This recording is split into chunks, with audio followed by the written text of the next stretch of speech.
হবিগঞ্জে পদযাত্রা কর্মসূচিতে হামলার অভিযোগের প্রতিবাদে সারা দেশে বিক্ষোভ সমাবেশের ডাক দিয়েছে জাতীয় নাগরিক পার্টি এনসিপি। আজ এই কর্মসূচি পালন করা হবে। এনসিপির দপ্তর সেলের পাঠানো এক সংবাদ বিজ্ঞপ্তিতে এই তথ্য জানানো হয়। এতে বলা হয়, হবিগঞ্জে জাতীয় নাগরিক পার্টি এনসিপির শান্তিপূর্ণ পদযাত্রা কর্মসূচিতে মুখ্য সংগঠক সাজ্জিস আলম ও মুখ্য সমন্বয়ক নাসিরউদ্দিন পাটোয়ারির গাড়ি বহরে বিএনপির সন্ত্রাসী হামলার তীব্র নিন্দা ও প্রতিবাদ জানিয়ে বুধবার সারা দেশে দলীয় প্রতিবাদ কর্মসূচি পালনের সিদ্ধান্ত গৃহীত হয়েছে। এতে আরও বলা হয়, জাতীয় নাগরিক পার্টি এনসিপি এর সব মহানগর, জেলা, উপজেলা ও থানা শাখাকে নিজ নিজ এলাকায় প্রতিবাদ ও বিক্ষোভ সমাবেশ আয়োজনের জন্য নির্দেশ প্রদান করা হলো। সংশ্লিষ্ট সব সাংগঠনিক ইউনিটকে কর্মসূচি সফল ও সুশৃঙ্খলভাবে বাস্তবায়নের জন্য প্রয়োজনীয় প্রস্তুতি গ্রহণ এবং দলীয় নেতাকর্মীদের যথাসময়ে উপস্থিত নিশ্চিত করার আহ্বান জানান। এর আগে মঙ্গলবার সন্ধ্যায় হবিগঞ্জ শহরের টাউন হলের সামনে পদযাত্রা শেষে ফেরার পথে নাসিরউদ্দিন পাটোয়ারি ও সাজ্জিস আলমের গাড়িতে স্থানীয় ছাত্রদল নেতাকর্মীরা অতর্কিত হামলা চালায় বলে অভিযোগ উঠেছে। এ সময় সাংবাদিক ও এনসিপি নেতাকর্মীরা আহত হন। পরে তাদের পুলিশ উদ্ধার করে।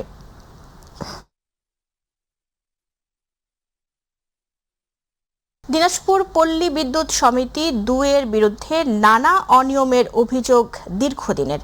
সম্প্রতি প্রতিষ্ঠানের মাসিক স্টাফ সভার কার্যবিবরণীতে উঠে এসেছে ৯ কোটি টাকা লোকসানের এক চাঞ্চল্যকর তথ্য। পার্বতীপুরে বেশ কয়েকটি বিনিয়োগকারী প্রতিষ্ঠান থেকে প্রতি মাসে আদায় হচ্ছে মোটা অঙ্কের বিদ্যুৎ বিল। তারপরও কেন এই বিপুল লোকসান? প্রতিনিধি আব্দুল্লাহ আল মামুনের অনুসন্ধানে থাকছে বিস্তারিত। ৬টি উপজেলা, ৪০টি ইউনিয়ন এবং ১,১৬০টি গ্রামে আলো ছড়াতে ১৯৯৩ সালে প্রতিষ্ঠা করা হয় দিনাজপুর পল্লী বিদ্যুৎ সমিতি ২। দিনাজপুর জেলার বিরামপুর উপজেলায় জয়নগর এলাকায় স্থাপন করা হয় প্রতিষ্ঠানের প্রধান কার্যালয়। সম্প্রতি প্রতিষ্ঠানের ৩৮৫তম মাসিক স্টাফ সভার কার্যবিবরণী হাতে আসে মাইটিভির হাতে, যেখানে দেখা যায় গেল এপ্রিল মাসে প্রতিষ্ঠানটির লোকসান হয়েছে ৯ কোটি টাকা। স্থানীয়দের দাবি, সম্প্রতি পার্বতীপুরে যুক্ত হয়েছে ৪টি বড় শিল্প এবং বিদেশি বিনিয়োগকারী প্রতিষ্ঠান, যেখান থেকে প্রতি মাসে আদায় হচ্ছে মোটা অঙ্কের বিদ্যুৎ বিল। তারপরও কেন এই বিপুল লোকসান?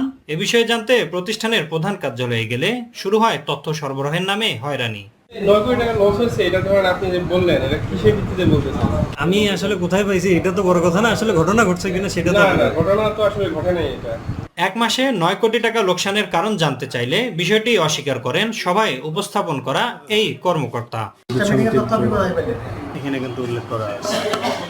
দেখাতে হবে না, এটা হচ্ছে ঠিক আছে। হ্যাঁ, তা আসলে এই লসটা আসলে কিভাবে হলো একটু যদি বলতেন। বিষয়টি অবগত নন উল্লেখ করে দায়সারা বক্তব্য দেন ঊর্ধ্বতন এই কর্মকর্তা। কোনো অভিযোগ আমার জানা নেই, আমি পাই নাই আজ পর্যন্ত।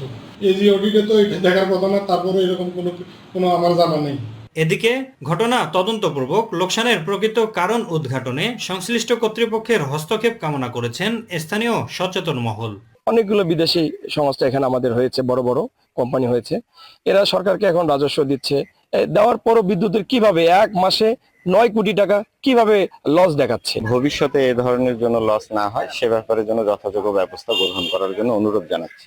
দিনাজপুর পল্লী বিদ্যুৎ সমিতি ২ কর্তৃপক্ষ লোকসানের বিষয়টি অস্বীকার করলেও ঘটনা সত্যতা নিশ্চিত করেছেন এজি অডিটের নাম প্রকাশে অনিচ্ছুক ৩ সদস্যের এই কর্মকর্তা।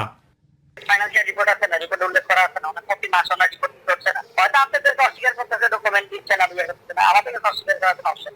এক মাসে ৯ কোটি টাকা লোকসানের কারণ উদ্ঘাটনের পাশাপাশি জড়িতদের বিরুদ্ধে ব্যবস্থা নেওয়ার মাধ্যমে দৃষ্টান্ত স্থাপন করবে কর্তৃপক্ষ, এমনটাই দাবি সচেতন মহলের। আব্দুল্লাহ মামুন, মাই টিভি, পার্বতীপুর। সরকারি হাসপাতালের একটি কক্ষ, যেখানে নেই কোনো অপারেশন থিয়েটার, নেই নিবন্ধিত চিকিৎসক, অথচ সেখানেই চলছে ডিএনসির মতো জটিল চিকিৎসা। রোগীর সঙ্গে দর কষাকষি, চিকিৎসার নামে অর্থ লেনদেন সবই ধরা পড়েছে গোপন ক্যামেরায়। অভিযোগ, সেই চিকিৎসার পর গুরুতর অসুস্থ হয়ে এখন হাসপাতালে জীবন মৃত্যুর সঙ্গে লড়ছেন এক নারী। কিভাবে এমন ঘটনা ঘটছে সরকারি প্রতিষ্ঠানের ভেতরে? প্রতিনিধি শফিকুল ইসলাম জনের রিপোর্ট। ডাক্তার নন, নেই এমবিবিএস কিংবা চিকিৎসা বিষয়ক কোনো ডিগ্রি, অথচ গর্ভবত হওয়া এক নারীর ডিএনসি করতে কত টাকা লাগবে তা নিয়েই চলছে দর কষাকষি। পরে ওই নারীকে হাসপাতালের একটি কক্ষেই ডিএনসি করা হয়। এরপর তার শারীরিক অবস্থার দ্রুত অবনতি হয়। বর্তমানে তিনি গুরুতর অসুস্থ অবস্থায় চিকিৎসাধীন। উনি মানে প্রথম বলছে যে এগুলি পরিষ্কার করতে 1010 টাকা লাগে, 2500 টাকা দিয়ে তারপর ডিএনসি করানো হয়েছে। ভুক্তভোগী ও তার স্বজনদের দাবি, তারা চিকিৎসা করাতে নয়, কেবল পরামর্শ নিতেই এসেছিলেন, কিন্তু পরামর্শের পরিবর্তে তাদের ডিএনসি করার প্রস্তাব দেওয়া হয়। আজকে আসার কথা, আমরা আসছি আজকে, উনি বললো যে এখন 1000 টাকা লাগবে, আর এদিকে কি হসপিটালে যেন কেয়ার হসপিটালে ভর্তি করতে হবে। স্থানীয়দের অভিযোগ, এটি বিচ্ছিন্ন কোনো ঘটনা নয়। সরকারি এই হাসপাতালটিতে দীর্ঘদিন ধরেই চলছিল এমন কার্যক্রম। পরিবার পরিকল্পনা যারা যে যেটা করতে পারবে না সে সেটা করে। এখানে যদি টাকা দিয়ে চিকিৎসা নেওয়া লাগে সেটা দুঃখজনক। অভিযোগের বিষয়ে জানতে চাইলে অভিযুক্ত পরিবার কল্যাণ পরিদর্শিকা জাহানার বেগম নিজের অবস্থান ব্যাখ্যা করেন। তো আমি ভোল্টারিন সার্টিফিকেট দিছি আর সাইটোনিস লিখে দিছি, আমাদের ট্রেনিং আছে ওষুধ লেখা। আবার আমাদের উপজেলা স্বাস্থ্য কর্মকর্তা বলছেন, এই ধরনের চিকিৎসায় ক্ষতিগ্রস্ত হয় সাধারণ মানুষ। হিরামণি নামে একটি রোগী আমার জরুরি বিভাগে আসে। তার কমপ্লেন্টে ছিল সে একজন নন কোয়ালিফাইড একজন পার্সন দ্বারা সে ডিএনসি অপারেশন করে। পরবর্তীতে চিকিৎসার প্রক্রিয়াধীন চলাকালীন তার অবস্থা আরও একটু খারাপের দিকে যেতে থাকে। সেক্ষেত্রে আমরা তার পরবর্তী উন্নত চিকিৎসার জন্য আমরা তাকে দ্রুতই ফরিদপুর মেডিকেলে উন্নত চিকিৎসার জন্য রেফার করি। এদিকে জেলা পরিবার পরিকল্পনা বিভাগের সহকারী পরিচালক জানিয়েছেন, অভিযোগটি তদন্ত করে প্রয়োজনীয় ব্যবস্থা নেওয়া হবে। ডিএনসিগুলো আসলে করার কোনো রাইট কোনো একটা রাখেন, কারণ কি, কারণ এটা একটা অপারেশনাল স্টেপ, এটা একটা টেকনিক্যাল ইস্যু।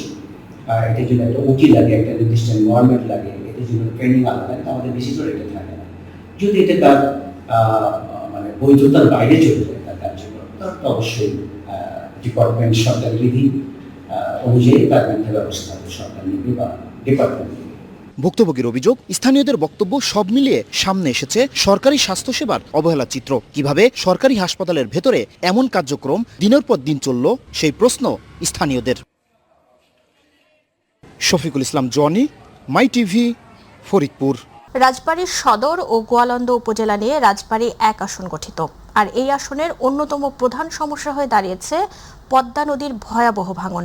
প্রতি বছরই ভাঙনের কবলে পড়ে নদীগর্ভে বিলীন হচ্ছে ফসলি জমি, বসতবাড়ি, রাস্তাঘাট, মসজিদ, কবরস্থান সহ নানা স্থাপনা। বর্তমানে প্রায় 14 কিলোমিটার এলাকা জুড়ে দেখা দিয়েছে ভাঙনের তীব্রতা। এতে নির্ঘুম রাত কাটছে নদীপাড়ের মানুষের। ভাঙন থেকে স্থায়ী মুক্তির জন্য শুধু জিও ব্যাগ নয়, দীর্ঘমেয়াদী ও টেকসই নদী শাসনের দাবি জানিয়েছেন স্থানীয়রা। রাজবাড়ী প্রতিনিধি মমিন শেখের তথ্য ও চিত্রে প্রতিবেদন। এ যেন রাক্ষসে পদ্মা, প্রতিদিনই বাড়ছে তার ক্ষুধা, আর সেই ক্ষুধায় হারিয়ে যাচ্ছে রাজবাড়ীর জনপদের একের পর এক এলাকা। রাজবাড়ী সদর ও গোয়ালন্দ উপজেলা মিলিয়ে প্রায় 14 কিলোমিটার এলাকা জুড়ে বর্তমানে পদ্মা নদীর তীব্র ভাঙন দেখা দিয়েছে। সদর উপজেলার খানগঞ্জ ও বেলগাছি এবং হরাই নদীর বাঁধের গুরুত্বপূর্ণ কয়েকটি স্থান রয়েছে ভাঙনের ঝুঁকিতে। এছাড়া মিজানপুর, বরাট ও দ্বাদশী ইউনিয়নের বিভিন্ন এলাকাতেও দেখা দিয়েছে পদ্মার তীব্র ভাঙন। এই মাসের থেকে শুরু হবে না ভাঙা, যত স্রোত বাড়বে তত ভাঙবে। নদীর কূলে থাকতে পারতেছি না, রাত্রে ওই নদীর কলতানিতে ঘুম পাড়তে পারতেছি না, মানে অনেক হতাশার মধ্যে আছি। স্থানীয়দের অভিযোগ, প্রতি বছর ভাঙন শুরু হলেও সাময়িকভাবে জিও ব্যাগ ফেলা হলেও স্থায়ীভাবে নদী শাসনের কোনো কার্যকর ব্যবস্থা এখনো নেওয়া হয়নি। বর্ষায় আরো নদী ভাঙনের চাপ প্রভাব পড়ে, ঠিক সেই মুহূর্তে কিছু জিও ব্যাগ দিয়ে এটা ভাঙনটা রোধ করার চেষ্টা করে। স্থায়ী ভাবে যদি নদী শাসন করে, মানচিত্র দৌলতদিয়া নামক জায়গাটা থাকবে, আর না হলে একসময় নদী গর্ভে বিলীন হয়ে যাবে। ভাঙন ঠেকাতে জোরে সোরে কাজ চলছে, এমনটাই বলছে পানি উন্নয়ন বোর্ড। জিও ব্যাগ ড্যাম্পিং এর মাধ্যমে অলরেডি আমাদের 200 মিটার স্থান প্রতিরক্ষা কাজ চলমান রয়েছে। অল্প কিছুদিনের মধ্যে সে কাজগুলি শেষ হয়ে যাবে। বর্ষা যত আগাবে আমরা কাজের তীব্রতা আমার আস্তে আস্তে বাড়বে। এদিকে আশার বাণী শোনালেন জেলা প্রশাসক। ঝুঁকিপূর্ণ এলাকাগুলো চিহ্নিত করে যাতে প্রয়োজনীয় ব্যবস্থা গ্রহণ করা হয়, ভাঙন প্রবলের হাত থেকে যাতে রক্ষা করা হয় এলাকা। তবে এবার শুধু আশ্বাস নয়, স্থায়ী সমাধান চান পদ্মাপাড়ের মানুষ। হাফিজা খানম জুথি, মাই টিভি। প্রায় 4 দশক ধরে ভোগ দখলে থাকা একটি সম্পত্তি রাজনৈতিক পট পরিবর্তনের সুযোগে জোরপূর্বক দখলের চেষ্টার অভিযোগ উঠেছে। ভুক্তভোগী পরিবারের দাবি, স্থানীয় প্রভাবশালীদের হুমকিতে তারা এখন নিরাপত্তাহীনতায় ভুগছেন। প্রশাসনের হস্তক্ষেপ চাইলেও সংশ্লিষ্ট রাজনৈতিক নেতাদের দাবি, দলের নাম ভাঙিয়ে কোনো ধরনের জবরদখল সমর্থন করে না তারা। সহকর্মী আরিফ হোসেন লিটনের রিপোর্ট, জানাচ্ছেন তামান্না সাদিকা। বরিশালের মেহেন্দিগঞ্জে জমি দখল নিয়ে নতুন করে বিরোধের অভিযোগ উঠেছে। উপজেলার আলিমাবাদ ইউনিয়নের চরমইশা গ্রামে প্রায় 40 বছর ধরে ভোগ দখল থাকা একটি সম্পত্তি জোর করে দখলের চেষ্টা চলছে বলে অভিযোগ করেছেন স্থানীয় ব্যবসায়ী কুতুবুদ্দিন বিশ্বাসের পরিবার। 40 বছরের দখলের পর এই গাছগুলো আমরা 6 বুড়, এবার আমার চাচারা আছে, কুবুরা আছে, সবাই মনে করে জমিনের মালিক। আমরা এই জমি এই পর্যন্ত ভোগ দখল করে আসছি, তাই এখন আমাদের এই জমিতে এই দুষ্কৃতকারী যে এখন ক্ষমতার বলে সে আমাদের থেকে এই জমি জোরপূর্বক নেওয়ার জন্য খুব হুমকি দিতেছে। অভিযোগ অনুযায়ী গত 21 জুলাই কয়েকজন প্রভাবশালী জমিতে প্রবেশ করে দখলের চেষ্টা চালায়। এ সময় দুপক্ষে উত্তেজনা দেখা দিলে পুলিশ গিয়ে পরিস্থিতি নিয়ন্ত্রণে আনে। তারা এই জায়গায় যে প্রশ্ন এবং ভিত্তির বানোয়াট কথা বলতে আছে, তিনি বলছে এই জমি তারা একাধিকভাবে ভোগ দখলে আছে এবং ডিয়ারা তাদের মালিক। তোরা যদি জমি পাইতি, তা তোতে যদি এসে জমিই থাকে, তাহলে তোরা এতদিন কইছিলি, এই 5 তারিখের পর কেন তোরা আইসা এই উর্গে বসছিস? স্থানীয় সালিশদারদের দাবি, এ বিষয়ে ডাকা সালিশে উভয় পক্ষকে শান্ত থাকার পরামর্শ দেয়া হলেও তা মানা হয়নি। এটা দ্বিতীয় সালিশা বৈশা একটা সমস্যার সমাধান করিয়া তারপর শোনা দিবে, কিন্তু সেই সমাধান সে কোনো সালিশদারকে দেয়নি। এসের কোনো ভ্যালু এখন আর নাই। তারপরেও যদি তাদের প্লটে যদি জমি থাকতো তা আমরা দিতে পারতাম। ইউনিয়ন বিএনপির সাধারণ সম্পাদক বলেছেন, জোরপূর্বক জমি দখলের চেষ্টা করলে তা কোনোভাবেই সমর্থনযোগ্য নয়। আইন অনুযায়ী বিষয়টির সমাধান হওয়া উচিত। অন্যায়ভাবে হয়, ন্যায় হোক, সেটাতে আমাদের কোনো আপত্তি নেই। অন্যায়ভাবে কারোর জমি দখল করা, চাঁদাবাজি করা বা কোনো বিষয়ে আমাদের বিএনপি সমর্থন করে না। আমরা এই ধরনের কোনো অভিযোগ পাইতে চাই না। সাধারণ মানুষের কাছ থেকে এই ধরনের কোনো অভিযোগ মানিয়ে নেওয়া যাবে না। পুলিশ বলেছেন, দুপক্ষ থেকে অভিযোগ পাওয়া গিয়েছে, তদন্ত করে প্রয়োজনীয় আইনগত ব্যবস্থা নেওয়া হবে। আমরা উভয় পক্ষকেই বলছি বিজ্ঞ আদালতের মধ্যে জমি জমার স্থায়ী সমাধানের জন্য। তারপরে ওই যে বাহাউদ্দিন একটা অভিযোগ করেছেন, আমরা ওই অভিযোগের বিষয়ে তদন্ত সাপেক্ষে আইনি ব্যবস্থা গ্রহণ করব। প্রশাসনের নিরপেক্ষ তদন্তের মাধ্যমে প্রকৃত মালিকের অধিকার নিশ্চিত হবে। তামান্না সাদিকা, মাই টিভি। তথ্য ও সম্প্রচার মন্ত্রী জহিরুদ্দিন স্বপন বলেছেন, সরকারি বিভিন্ন অনুদান ও সামাজিক নিরাপত্তা কর্মসূচির সুবিধা যেন প্রকৃত উপকারভোগীদের কাছে পৌঁছে সে বিষয়ে সংশ্লিষ্ট সবাইকে সতর্ক থাকতে হবে। তিনি সরকারি সহায়তা সুষম, স্বচ্ছ ও জবাবদিহিমূলকভাবে বন্টনের উপর গুরুত্ব আরোপ করেন। আগলঝাড়া উপজেলা বিএনপি এবং এর অঙ্গ ও সহযোগী সংগঠনের নেতাদের সঙ্গে শুভেচ্ছা বিনিময় ও উপজেলা আইন শৃঙ্খলা কমিটির সভায় প্রধান অতিথির বক্তব্যকালে তিনি একথা বলেন। এ সময় তথ্য ও সম্প্রচার মন্ত্রী দলীয় নেতাকর্মীদের খোঁজ খবর নেন এবং ঐক্যবদ্ধ থেকে সাধারণ মানুষের আস্থা ও ভালোবাসা অর্জনের মাধ্যমে কাজ করার আহ্বান জানান। এ সময় অন্যান্যদের মধ্যে উপস্থিত ছিলেন আগলঝাড়া উপজেলা বিএনপির ভারপ্রাপ্ত আহ্বায়ক শিকদার হাফিজুর রহমান, সদস্য সচিব বশির আহমেদ পান্না, যুগ্ম আহ্বায়ক শাহ মোহাম্মদ বখতিয়ার সহ উপজেলা বিএনপি এবং অঙ্গ ও সহযোগী সংগঠনের বিভিন্ন পর্যায়ের নেতৃবৃন্দ।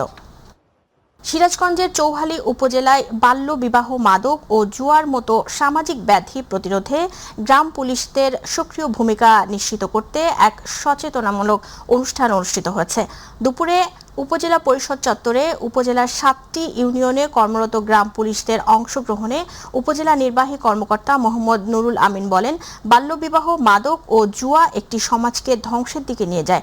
এ সময় অপরাধ প্রতিরোধে প্রশাসনের পাশাপাশি স্থানীয় জনগণ এবং গ্রাম পুলিশদেরও গুরুত্বপূর্ণ ভূমিকা পালন করতে হবে। এ সময় আরও উপস্থিত ছিলেন প্রশাসনিক কর্মকর্তা মোহাম্মদ ইউসুফ আলী, মোহাম্মদ এনামুল হক সহ আরও অনেকে। বগুড়ায় মাদ্রাসা শিক্ষক ও সচেতন এলাকাবাসীর বিরুদ্ধে দায়ের করা হয়রানিমূলক মামলা প্রত্যাহার করার দাবিতে মানববন্ধন ও বিক্ষোভ মিছিল অনুষ্ঠিত হয়েছে। শিক্ষা প্রতিষ্ঠানটির মূল ফটকের সামনে এই কর্মসূচির আয়োজন করা হয়। এ সময় তালোড়া পৌরসভার সাবেক মেয়র আব্দুল জলিল খন্দকার, তালোড়া পৌর বিএনপির ভারপ্রাপ্ত সভাপতি আনারুল হক বাবু, মাদ্রাসার উপাধ্যক্ষ মোশাররফ হোসেন সহ শিক্ষা প্রতিষ্ঠানটির শিক্ষক, শিক্ষার্থী, অভিভাবক, ছাত্রছাত্রী ও এলাকার সচেতন সর্বস্তরের জনগণ অংশ নেন।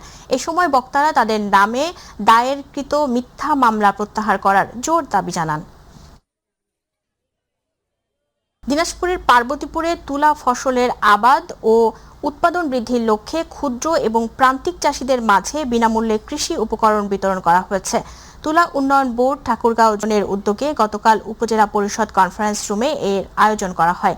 এ সময় দিনাজপুর 5 আসনের সংসদ সদস্য AZM রেজাউনুল হক, ভারপ্রাপ্ত উপজেলা নির্বাহী কর্মকর্তা মাহমুদ হোসাইন রাজু, উপজেলা কৃষি কর্মকর্তা রাজীব হুসাইন, ঠাকুরগাঁও জোনাল অফিসের প্রধান তুলা উন্নয়ন কর্মকর্তা সেলিনা আক্তার সহ সংশ্লিষ্টরা উপস্থিত ছিলেন।